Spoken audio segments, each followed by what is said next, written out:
जय माँ काली। मेरे प्यारे श्रोतागणों, मेरे प्यारे सब्सक्राइबर, मैं नरेंद्र वर्मा आपका भक्ति स्टोरी व्लॉग में एक बार से फिर स्वागत अभिनंदन करता हूँ। आज मैं बताऊँगा, क्या आप जानते हैं महाकाली के पैरों के नीचे क्यों भगवान शिव आए। महाकाली ने राक्षसों का वध करना चाहा था और क्योंकि एक आराम करना कर दिया था, लेकिन रक्त बीज के खून की एक भी बूंद धरती पर गिरती तो उससे अनेक राक्षस दानव पैदा हो जाते और युद्ध भूमि में दैत्यों की संख्या बढ़ने लगी थी। दुर्गा की 10 महाविद्याओं में से एक महाकाली, जिनके काले और डरावने रूप की उत्पत्ति हुई थी, राक्षसों का नाश करने के लिए हुई थी। ये एकमात्र ऐसी शक्ति है जिन्हें स्वयं काल भी भय खाता है। उनका क्रोध इतना विकराल रूप ले लेता है कि संपूर्ण संसार की शक्तियाँ मिलकर भी उसके गुस्से पर काबू नहीं पा सकती। उनके इस क्रोध को रोकने के लिए स्वयं भगवान शंकर, जो उनके पति थे, उनको चरणों में आकर लेट गए थे। इस संबंध में शास्त्रों में एक कथा वर्णित है जो इस प्रकार है। जानने से पहले आपसे अनुरोध करूंगा, प्लीज़ ब्लॉग को अधिक से अधिक लाइक करें, सब्सक्राइब करें, शेयर करें, बेल आइकन को प्रेस करें। यूट्यूब से कहूँगा, प्लीज़ मेरे वीडियो को वायरल करें। दैत्य रक्त बीज ने कठोर तप के बल पर वर पाया था कि अगर खून की एक बूंद भी धरती पर गिरे तो अनेक दैत्य पैदा हो जाए। उसने अपनी शक्तियों का प्रयोग निर्दोष लोगों पर करना शुरू कर दिया।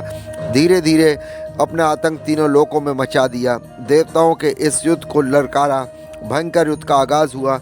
देवता अपनी पूरी शक्ति लगाकर रक्त बीज का नाश करने तत्पर थे, मगर जैसे ही शरीर की एक बूंद उनकी धरती पर गिरती, एक बूंद से अनेक रक्त बीज पैदा हो जाते। सभी देवता मिलकर महाकाली की शरण में गए। माँ काली असल में सुंदरी रूप भगवती दुर्गा का ही काला डरावना रूप है, जिनकी उत्पत्ति राक्षसों को मारने के लिए हुई थी। महाकाली ने देवताओं की रक्षा के लिए विकराल रूप धारण किया और युद्ध भूमि में प्रवेश किया।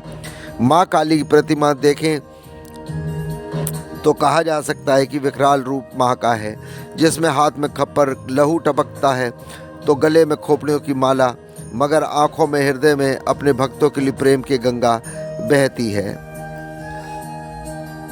और आगे देखते हैं कि भगवान शिव ने क्यों किया था।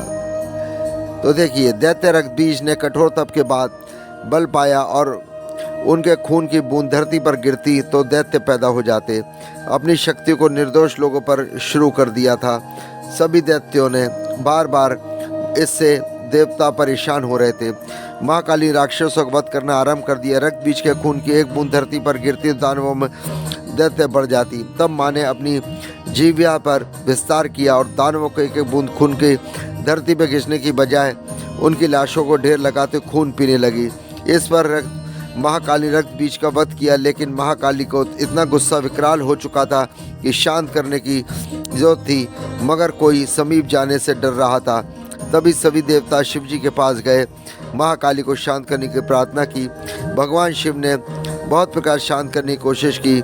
जब सभी प्रयास विफल हो गए तो उनके मार्ग में लेट गए और भगवान शिव चरणों में उनके गिर गए। तब एकदम से ठिठक से माँ क्रोध शांत हो गया।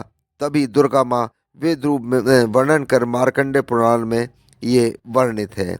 आशा करता हूँ तो इस प्रकार भोलेनाथ शिव जी उनके उसमें चरणों में लेट गए थे, तब माँ का क्रोध शांत हुआ।